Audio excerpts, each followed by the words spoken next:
It was late, way past midnight. A lonely highway stretched between two states in central India, a road cutting straight through a dense, silent forest.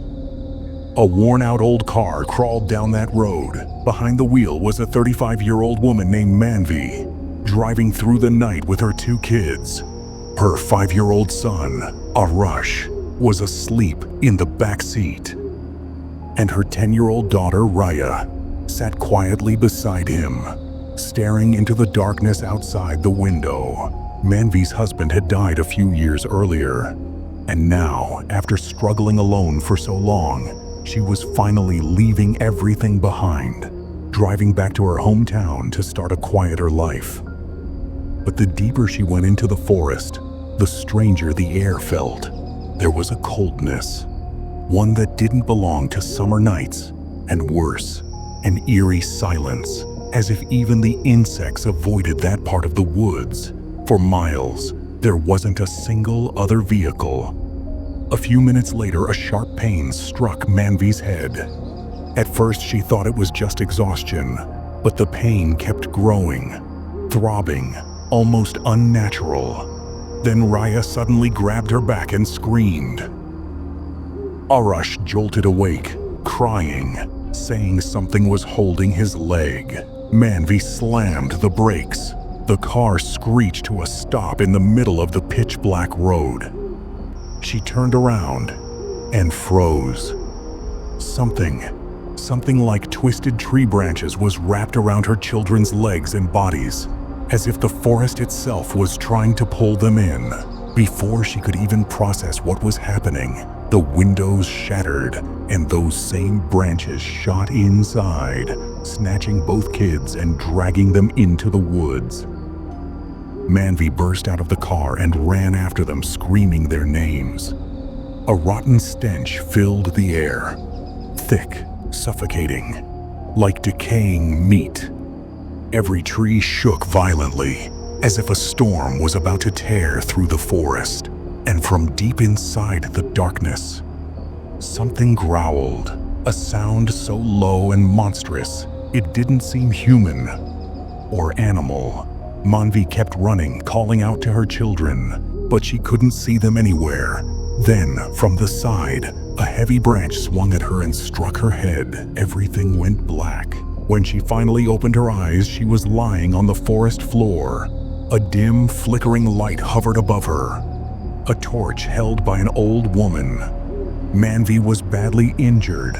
The woman knelt beside her and whispered, "This forest is cursed. If you want to live, you must leave now." Manvi tried to speak, but the woman continued. "A creature lives here, an ancient demon called Pranak, a brutal, merciless being, the son of the dark mother spirit, Kali." The woman's voice trembled. "Nothing that enters this forest leaves untouched." The old woman's voice dropped to a whisper as she continued her story. She said the dark mother spirit, the ancient entity worshipped in these woods, had created every creature, every wandering soul, every beast that roamed the night.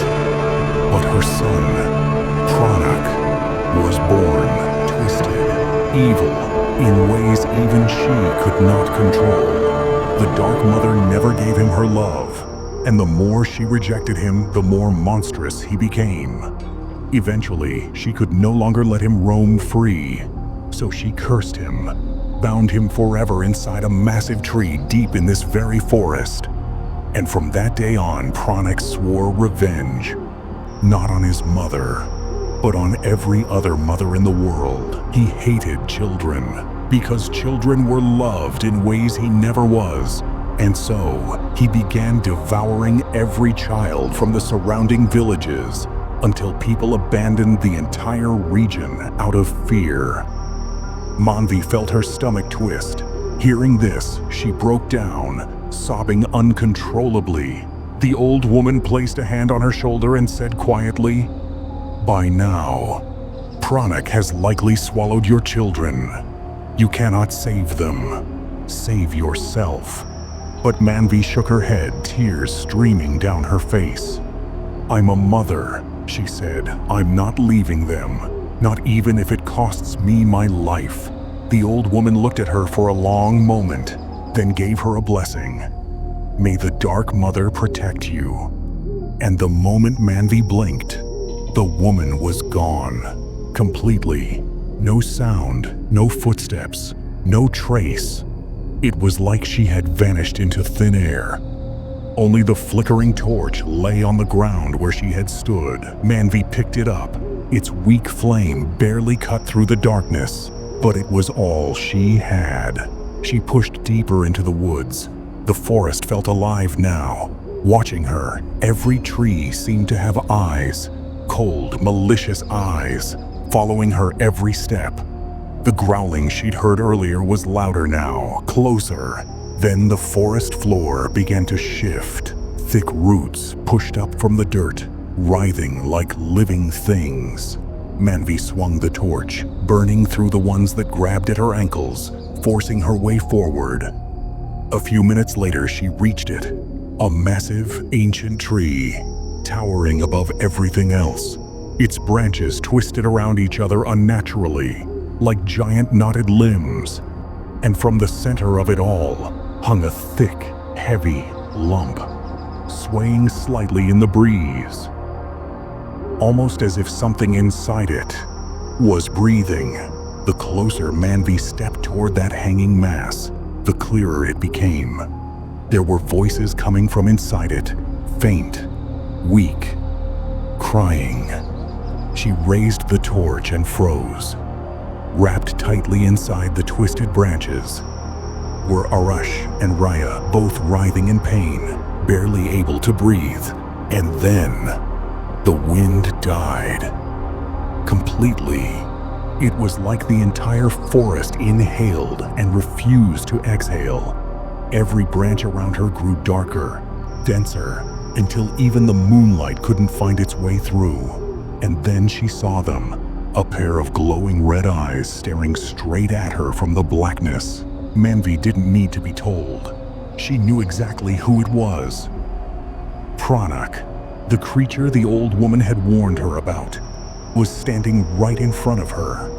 His shape was vaguely human, but his entire body looked like it was carved out of rotting, splintered wood. Sap, or maybe blood, dripped from between his jagged teeth, and the way he looked at her children. He wasn't planning to wait any longer. Manvi lunged forward, but thick branches whipped around her waist and arms, lifting her off the ground as if she weighed nothing. Her torch fell, hissing into the dirt. The pressure around her chest tightened. Every breath felt like razor blades. She watched helplessly as Pranak leaned closer to her children, its mouth opening wide, too wide for any normal creature. Manvi tried to scream, but she could barely breathe. Her vision blurred.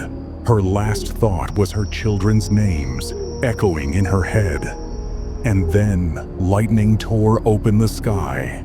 A boom shook the forest, and right behind Pranak stood the old woman.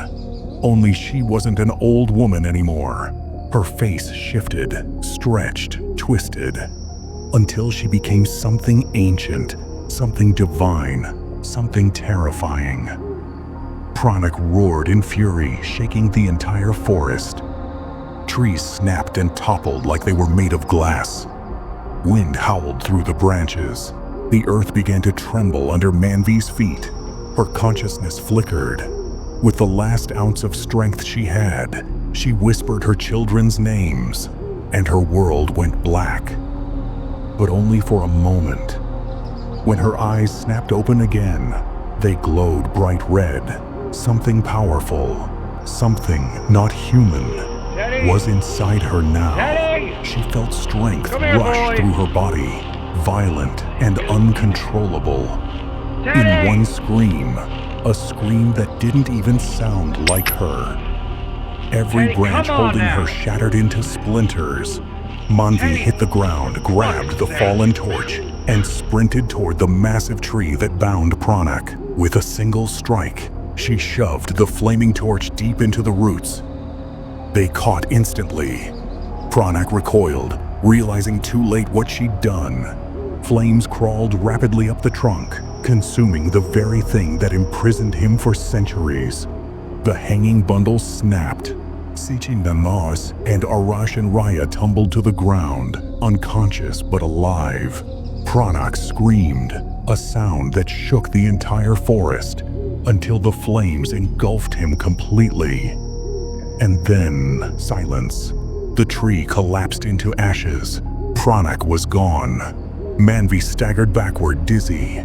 The strength inside her flickered, then vanished in the soft glow of the rising sun. The Dark Mother, the same divine spirit that once cursed Pranak, appeared before her. She placed a hand on Manvi's head, and in a burst of light, disappeared. The wounds on Manvi and her children faded instantly, as if the night had never happened. Arash and Raya slowly opened their eyes, confused, frightened, but unaware of the horror they had survived. Manvi hugged them both tightly and carried them toward the clearing. Morning light washed over the forest. The trees were still. The air was cold. A mother had walked into hell for her children, and won. And once again the world was reminded of one truth. There is no force more powerful than a mother protecting her children.